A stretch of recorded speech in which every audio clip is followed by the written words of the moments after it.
Ito ang balita ngayon. Viral ngayon sa mundo ng social media. Ang di umano'y balitang RevGov, sigaw ng taong bayan at dating Pangulong Rodrigo Duterte payag sa pagdideklara di umano ng revolutionary government. Ito'y ayon kay Attorney Salvador Panelo. Pero bago ang lahat, kung bago ka pa lamang sa aming channel, please huwag kalimutang mag-subscribe at i-click ang notification bell para mas maging updated ka palalo sa lahat pa ng bagong video na i-upload namin. At ito na nga mga kababayan, sa isang pahayag kay former Presidential Legal Counsel Attorney Salvador Panelo, tahasan nitong sinabi na nagkausap sila ni dating Pangulong Rodrigo Duterte patungkol sa revolutionary government na gustong mangyari ni Attorney Panelo. Ay walang pagdadalawang isip si dating Pangulong Rodrigo Duterte na sumang-ayon sa kanya. Payag di umano ang dating Pangulo sa pagdedeklara ng revolutionary government. Ito'y ibinahagi ni Attorney Salvador Panelo kaugnay sa paghahanda ng Commission on Election sa nalalapit na 2025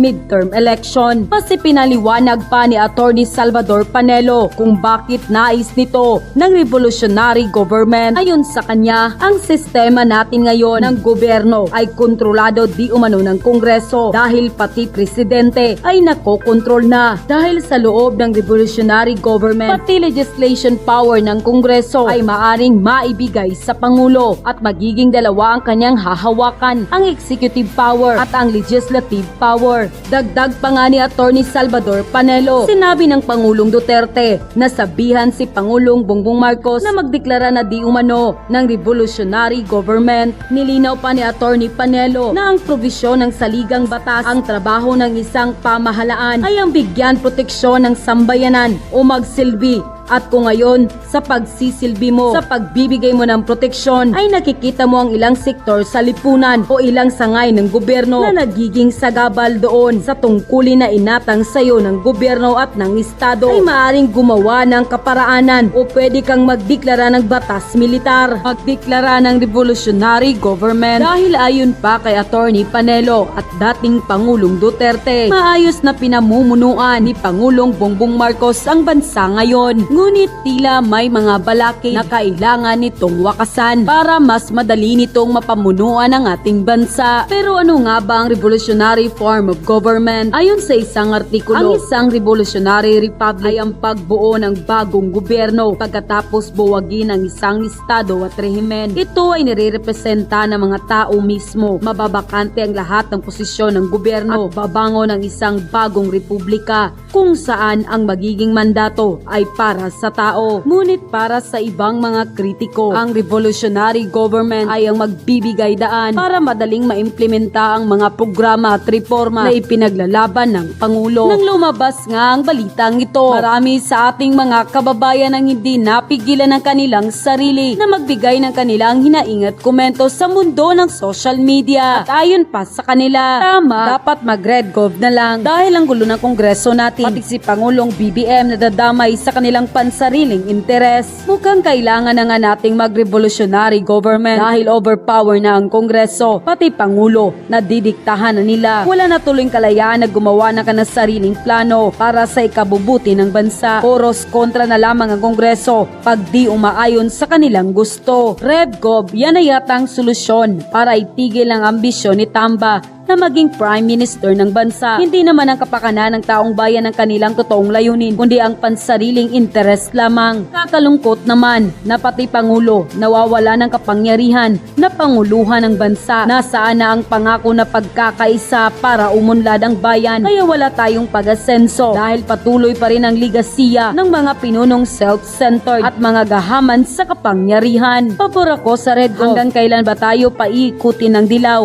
Maiiwan tayo sa buong mundo na pobre pa din. Kailangan na ng tunay na pagbabago sa Pinas. Tama na mga salita nyo, support na tayo. Pabor po ako sa RedGov form of government upang baguhin ang batas maitama dahil kaming mahirap. Inalisan kami ng karapatan dahil sa batas ni Cory. End quote. Kaya sabi ko nung nag-uusap kami ni dating Presidente Duterte na isang umaga, madaling araw. Kaya sabi ko, alam mo, Ginoong Pangulo, ako talaga hanggang ngayon gusto ko revolutionary government. Alam mo sabi niya? Oo, Okay yan. Sabihin mo kay Presidente Marcos, magdeklara na siya. Aba, ako sinabi ko na kanina umaga yan magdeklara na. Kasi, Mag-declare si Presidente Bongbong. oo, payag kami. Diktador siya, okay yan, constitutional dictator. Basta, kasi, ang konsepto namin ni Presidente Duterte ever since, hindi pa niya tumatakbo, di ba? 10 taon ko niligawan niya. Ang konsepto namin, yung sistema kasi natin ngayon, kontrolado ng Kongreso. Whether you like it or not, talagang kontrolado ng Kongreso. Pati Presidente na kukontrol Ngayon, kung ang Kongreso, ang kanyang power to legislate, binigay mo sa Presidente, dalawang power na, executive, legislative, para ng martial law.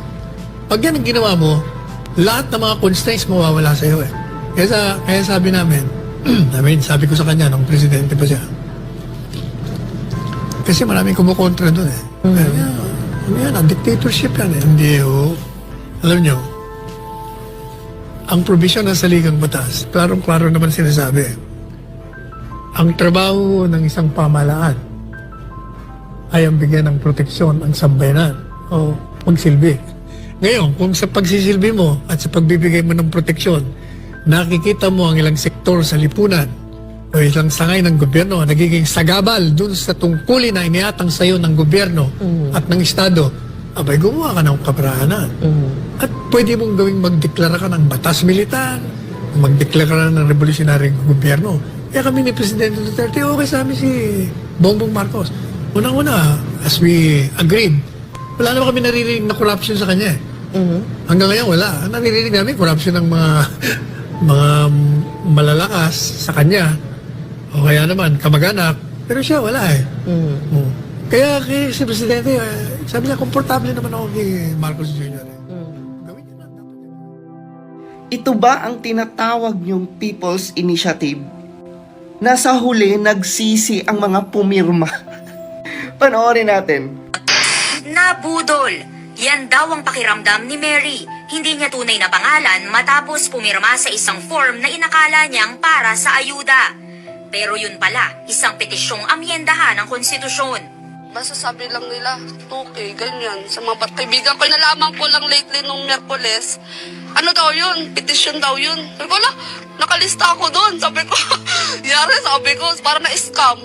Aminado siyang hindi niya lubos na naiintindihan ng charter change. Kaya tanong niya, Pwede ba yung bawiin? isa si Mary sa mga residente ng isang barangay sa Quezon City na pumirma sa signature campaign na may pangako umanong pera kapalit ng pirma. Ang kapitbahay niyang si alias Grace, litong-lito pa rin kung ano nga ba ang napirmahan niya. Pero, Chachaman o 2K, either sa dalawa na yun, okay lang sa akin. Kaya pumirma ako. Alam mo naman kami, syempre, mahirap lang po kami bilang sa mga squatter na katira. Syempre, malaking bagay na po kami sa amin yung 2K. Patay tayo nito. Yan ba yung People's Initiative? No? Binubulag nyo ang mga tao sa pera kapalit ang perma. Grabing initiative yan. Paano naging People's Initiative yan? Klarong-klaro na hindi alam ng mga tao ang kanilang pinirmahan. Klarong-klaro na pinamumukha nyong pera ang mga kababayan natin. At klarong-klaro na ginagamit nyo ang sitwasyon ng mga mahihirap para mauto nyo, no? At masuhulan nyo para lang sa pirma. Yan ba ang People's Initiative?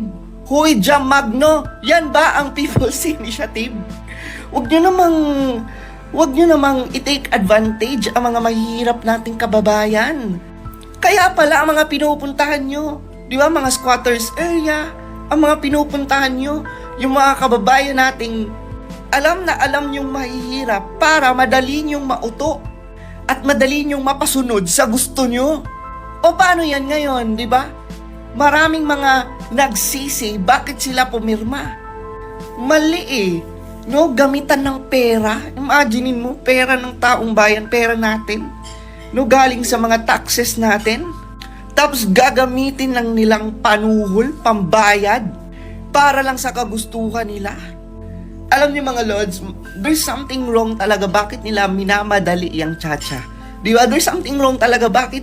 Kasi sa totoo lang, kung tamang proseso pa yung pinagdadaanan nila, hindi dapat nila inuuto ang mga tao Diba hindi dapat nila susuhulan pa ng pera para lang pumirma? Grabe na to mga lods. Grabe na talaga. Talagang malupit ang plano nila, no? At gamitan talaga ng pera ngayon. Ibinunyag ni Senadora Amy Marcos na nakatanggap siya ng detalyadong plano upang isulong ang pag-amyenda sa 1987 Constitution. Ayon kay Marcos, Project PI ang tawag kung saan natapos na ang paghahanda sa petisyon para sa Chacha nitong January 3. Habang nakatanggap siya ng datos mula sa isang source na binigyan umano ng tig 20 million pesos ang bawat district congressman at alkalde ng malalaking lungsod kapalit ng 20,000 na pirma na pumapabor sa Chacha at nakatakdang i-turn over bukas January 13. Dagdag pa ng presidential sister, kabado na ngayon ang mga kapwa niya senador sa nangyayari dahil lugi sila kapag nagkataon magkakaroon ng joint voting bunsod na rin ng malaking bilang ng kongresista sa Kamara. Sabi, 20 million per district, congressman and alkalde ng mga malalaking lungsod sa Pilipinas. Ang kanilang budget ay 20 million para lang makalikom ng signature. Grabe. Pera man yan ng taong bayan. Di ba, imagine mo, 20 million? Easily lang nilang ipapamigay, ipapamudmud. Di ba? Para pang sulsul nila sa tao, para lang mapirmahan yung sinasabi nilang People's Initiative. Grabe. Lahat talaga gagawin nila. Actually, bakit pa kailangan ng 20 million? Kung maganda talaga yung charter change, di ba? Kung maganda talaga yung Chacha, bakit pa kailangan magmudmud ng milyon? Di ba? Para lang sa perma. Sure kayo? Mapupunta yung 20 million sa mga Pilipino? I don't think so, di ba? Grabe. Grabe. Ewan ko, wala na akong masabi mga lods. Imagine mo, 20 million. Kada distrito, kongresista at alkalde ng malalaking lungsod. Wala na. Okay lang sana mga lods, no? Kung pandemic ngayon, di ba? Justifiable pa eh. Mamimigay ng ayuda kasi pandemic. Hindi naman na pandemic ngayon. Tigil-tigilan nyo na yung panggagamit nyo na kuno ayuda. Yun pala, para lang, di ba, sumunod ang mga tao sa gusto nyo. Mas maganda yung milyon-milyon na pinangmumudmud nyo, na ipangmumudmud nyo. Maganda niyan, nilaan nyo na lang yan sa mga benepisyo ng mga empleyado. Taasan nyo na lang ang sweldo ng mga empleyado. Pwede naman pala eh. Marami naman palang pera ang Pilipinas. Maraming mga dapat tutukan para bumaba ang presyo ng mga bilihin, diba? Para tumaas ang sweldo ng mga empleyado, pataasin ang mga benepisyo ng mga empleyado. Ganon na lang sana ang ginagawa nyo. Tapos ang dami ngayon nagbubulag-bulagan, inaaway pa ako. Bakit daw against ako sa plano ng mga kongresista? Bakit daw against ako sa Chacha? Bakit daw ang dami kong sinasabi? Mga bulag ba kayo? Or ewan ko, saan ba konsensya nyo? Rinig nyo na oh. Namumudbud sila ng pera. Milyon-milyon ang nilulustay nila. Wala pa rin, bulag pa rin. Tapos kasalanan ko pa, bakit ako nagsasalita? Ano na, magbubulag-bulagan na lang ba tayo? Milyon-milyon oh, ang nilulustay. Diba? Pinangmumudmud. No? Kumbaga kung sa eleksyon pa yan, nagbo-vote buying. Para lang sa signature. Wala pa rin? Okay lang? May pera naman pala, dapat itinuon nyo na lang yan sa mga benepisyo ng mga manggagawang Pilipino. Bakit nyo pa kailangan imudmud yan? Di ba? People's Initiative nga. Initiative! May initiative bang babayaran mo muna? Initiative ba yun? Tsaka kasusundin, pagbabayaran muna? Initiative ba yung tsaka pipirma, bayad muna, ayuda muna? Tatangat. Talaga namang mga gahaman sa kapangyarihan. Ngayon po ang sasalawlain ang ating salaging batas. Mantakyo para sa 100 pesos. Gusto nilang babuyin ang isang pamamaraan na nagbibigay lakas sa taong bayan. Nag-i-institutionalize ng people power. Pero mapapahiya po kayo dahil ang taong bayan kukunin ng 100 pesos ninyo, walang pakialam sa inyong mga ninanais na magkaroon pa ng mas malaking at mas marawak pang kapangyarihan. Kayo po ay hagupitin ng galit ng taong bayan dahil iniinsulti po ang taong bayan kung akalain nyo yung pinakasagradong batas sa ating bayan at saligang batas ay maamendahan para lang po suportahan ang yun nga po paghahangad ng isang tao sa kapangyarihan na hindi niya makuha diretso sa taong bayan. Mabibigo po kayo at makikita nyo kung anong tunay ng anyo ng Pilipino pag sobra na talagang lalaban na. Ang di ko na maintindihan, again, Mr. President PBBM, naku po, ang Speaker of the House, nananatiling Speaker dahil sa inyong suporta. Huwag nyo naman pong payagan na babuyin ang ating mga proseso na nakasaad sa ating saligang batas. Tama po yan. May karapatan ng lahat na magsabi, magbigay ng suhestyon kung paano babaguhin ang saligang batas. Pero una-una, huwag naman po sa mga pamamaraan na sinasalawla yung ating mga institusyon. Mantakin mo, People's Initiative, naging Congressional Initiative, at saka hindi pa yan. Constitutional Amendment for sale. Hindi pa ba sapat na napakadami ng mga politiko na binibili kanilang mga posisyon? Pati ba naman yung pagbabago sa saligang batas bibilhin sa taong bayan? Nako mga taong bayan, panahon na po para magalit. Sobra na po. Yung mga ginawa nila, pagtanggal sa budget ng Vice President, yung pagliliti sa ating dating Presidente at sa ating VP sa ICC, siguro po lahat yan ay mga issue lang ng politika. Pero pagdating po sa saligang batas, sagrado na po yan. Huwag naman pati yan sasalawlain. Ang tanong, sino nga ba ho ang gumagastos para dito sa initiative neto? Hindi pa nga po malinaw kung bakit ang Kongreso ay merong liquidation by certification na talaga naman pong sadyang sila lang sa lahat ng branch of government ang may ganyang polisiya. Ngayon, ito na naman ang People's Initiative na nagmumula sa Kongreso na alam nating napakamahal. Mantakin nyo, anong 12% ng 65 million registered voters? Sige nga, mathematician. Ang 10% ay 6 million. Dagdagan pa ng 0.5, that will be 9 million. 9 million votes ang kinakailangan natin. 12% kada distrito. Kung mamibigay sila ng 100 pesos each, magkano yun?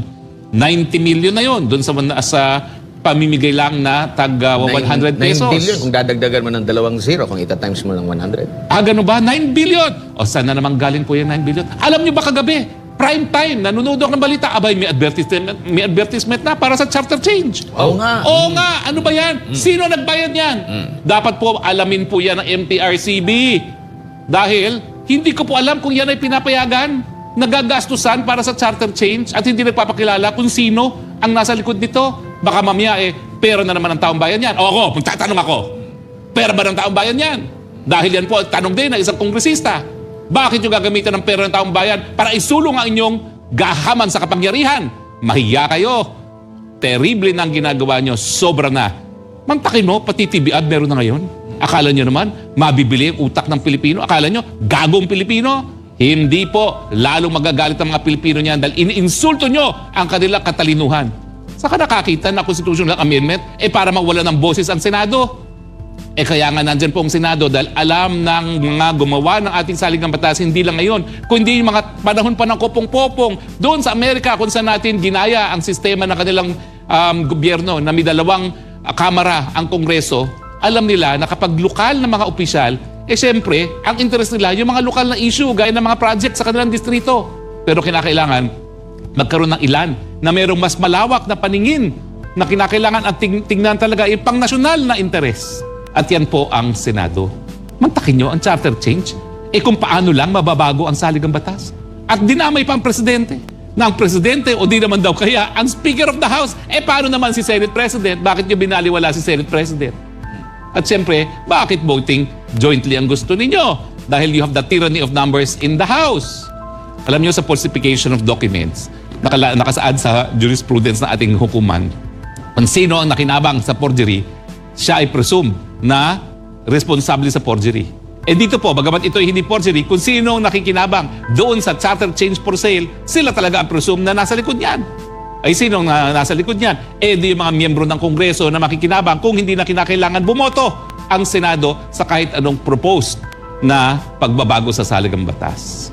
Masyado na pong iniinsulto ang intelihensya ng taong bayan. Itigil na po yan. Nakakasuka na po kayo sa inyong pagiging gahaman sa kapangyarihan. Garapal na po yan. Sinasalawlan nyo na ang saligang batas at ang ating institusyon. Basahin. Hay nako. Basahin. Mga nabanggit ni Congressman Edsel Lagman, mukhang merong evident premeditation. Pinaghandaan po ito na patunay na ito ay bribe initiative at hindi po nanggaling sa taong bayan. Abay, pati pala sa budget, linagyan na ng budget para dito sa referendum. Samantalang, hindi naman hiningi ng COMELEC yan. Nagpapakita na talagang sila-sila lang sa Kongreso ang nagnanais na magkaroon ng bribe initiative. O po yan ha, dahil lang galing na mismo sa chairman ng COMELEC, di nila hiningi ang pondo na yan para sa referendum at plebisito. Pero pinaghandaan talaga nila. Habang tinanggalan nila ng 650 million ang ating Vice President para sa kanyang panlaban sa mga teroristang CPP-NPA, ayun, naglagay sila ng 12 billion para manatili sa posisyon at maging Prime Minister ang isa sa kanila na alam nating wala talagang panalo kung tatakbo ng Presidente. Alay, wag naman po ganyan. Masyado na talagang gahaman po yan. Magkaroon naman kayo ng moderate your greed. Ika nga ni June Lozada. Hindi lang po yan sa kongpats, kung hindi pati na rin sa kapangyarihan. Moderate your greed for power. Dahil skandaloso na po ang ginagawa ninyo. Wala na kayong pakundangan talaga kung anong iisipin ng taong bayan. Masyado nyo nang iniinsulto ang taong bayan. At yun na nga mga kababayan, ano na ang masasabi mo? Kung mayroon kayong hinaing at komento patungkol sa balitang ito, please comment down below. Pag-uusapan natin yan sa comment section. At kung nagustuhan nyo ang video, ay huwag kalimutang mag-like at i-share na din para mas marami pang makaalam at umabot ito sa marami sa ating mga kababayan. Maraming salamat